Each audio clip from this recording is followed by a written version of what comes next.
Buenas, gurizada medonha.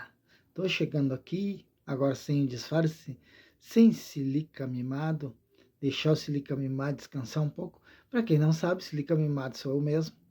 É um apelido que eu trago de criança, porque a minha mãe era Sica, falecida minha mãe, e eu ia dizer Sica e dizia Silica, o apelido da minha mãe era Sica. Nelci Vieira Mota era o nome dela. E eu ia dizer Sica dizia Silica, e como eu era o mais novo, meus irmãos, qualquer coisa que falavam, o Silica que tá mimado aí, pegou o Silica mimado, mas com o tempo desapareceu. Bom, gente, então eu estou aqui para falar de coisas boas agora, porque eu sou cristão, né?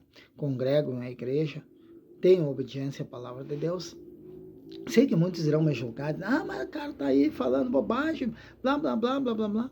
Mas a Bíblia fala que quando Davi foi ungir, quando Samuel foi ungir Davi como rei, chegou diante da casa de Jessé, que era o pai de Davi, e olhou e viu o Eliabe, grandão, e diz, com certeza está perante mim o rei que o Senhor escolheu. E Deus disse, nem pensar, não atendes para a sua aparência, porque eu não olho para a aparência de homens, eu olho para o seu coração. Então o nosso coração é que vai mostrar as nossas atitudes. Não adianta eu fazer uma coisa que eu não sou. Dizer que eu te amo se no meu coração eu te desejar mal. Então não adianta, Deus conhece as intenções do coração. Nós temos que usar de sinceridade, nós temos que amar ao próximo como a nós mesmos. Então o personagem Silica Mimado eu encaro como uma brincadeira. É lógico que se vier a monetizar, glórias a Deus. Se alguém gostar e quiser comprar a ideia do personagem e até ficar com essas músicas eu fiz para vender, eu vendo o personagem e glória a Deus, né? Mas eu não tenho segundas intenções nem grandes pretensões. Então vamos falar um pouco de coisas boas. Já andei falando aqui sobre saúde mental, que a Bíblia preza por saúde mental, de acordo com Salmo 103, onde diz, abençoa a minha alma ao Senhor, e tudo que é em mim bendiga teu santo nome. E a alma, segundo a interpretação do dicionário, é parte intelectual do homem. Segundo o significado da palavra alma é esse. Então, a parte intelectual é aqui, então nós temos que abençoar a nossa mentalidade, a fim de que venhamos a tomar as decisões certas e realmente termos a nossa alma curada, que é o que vai nos levar a uma saúde mental edificada, que vai fazer com que venhamos obter êxito na caminhada. Mas agora, hoje, eu quero falar sobre autoajuda, pois estamos vivendo tempos difíceis e é muito procurado a tal de autoajuda, livros de autoajuda, palestras, os coaches, os influencers, sei lá como é que é isso aí, mas estão na moda e as pessoas realmente precisam serem ajudadas e isso vem para ajudar, para contribuir, para colaborar. É lógico que temos que tomar cuidado com tudo que aprendemos na vida. Tudo que eu ensinar para vocês que for ferir a honra, a conduta de vocês ou que vai prejudicar outras pessoas, não aprenda. Ignore, me delete, porque nós temos que viver em sociedade amando uns aos outros. Nos respeitando, nós só vamos nos conseguir amar uns aos outros se nós nos respeitarmos. Se nós tivermos amor próprio, nós vamos conseguir amar ao próximo. Então nós precisamos nos respeitar. Então, falando sobre autoajuda, estamos vivendo tempos de autoajuda, mas o maior livro de autoajuda que existe é a Bíblia. Então, na Bíblia, nós temos tudo aquilo que diz respeito à vida. Por exemplo, o que está deprimindo as pessoas? O que está, como que eu posso dizer, danificando, prejudicando, destruindo a sociedade? Vamos citar dois casos aqui. O primeiro, o feminicídio. O feminicídio está assolando a sociedade. É uma vergonha o que acontece.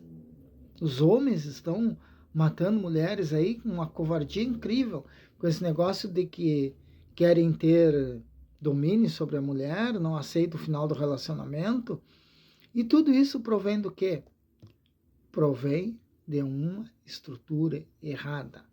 uma estrutura que começou na família. Aí você vai dizer, mas eu conheço pessoas de família maravilhosa que cometeram esse crime. Sim, família maravilhosa, mas esqueceram da maior instrução, que era a palavra de Deus. Então esses feminicídios não começaram assim da noite para o dia, isso começou lá atrás. E como que isso começou? Porque deixaram os ensinamentos doutrinários da palavra de Deus de lado e as coisas começaram a acontecer. Como, por exemplo, antigamente, eu cansei de ver a minha mãe quando discutia com meu pai, brigar, quando era criança, cansei de ver ela dizer para o meu pai, tu me tirou da minha casa virgem.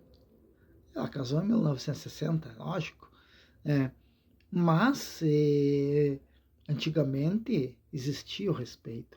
Hoje em dia acabou o respeito. Então, a ciência tem que se multiplicar, a Bíblia diz, mas não a falta de caráter, a falta de dignidade. Então, o que aconteceu? Foram soltando as rédeas da juventude. E as coisas vieram acontecendo, como se fosse uma bola de neve. Não foi de repente. Por quê? Porque esqueceram os princípios familiares de antigamente. Esqueceram a doutrina de antigamente. E os resultados estão aí. E por que os resultados estão aí? Por causa do pecado. Os pecados cometidos por nós. O que é pecado? Pecados são erros, falhas. Então, quando nós falamos em pecado, a primeira coisa que as pessoas lembram é de roubo, de adultério, de bebidas alcoólicas, coisas assim. Mas não é apenas isso. O significado da palavra pecado é errar o alvo. Toda atitude errada que nós tomamos tem consequências.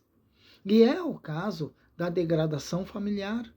Porque, por exemplo, os casamentos terminaram. E a primeira instituição instituída por Deus foram os casamentos.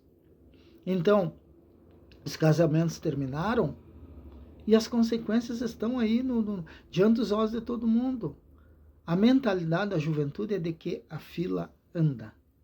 A fila anda. Por causa perdeu o respeito, né? O fulano, qualquer mínimo probleminha, deixa da mulher, a mulher deixa do homem, já troca, tem pessoas que casaram 20, 30 vezes, e isso não é a vontade de Deus.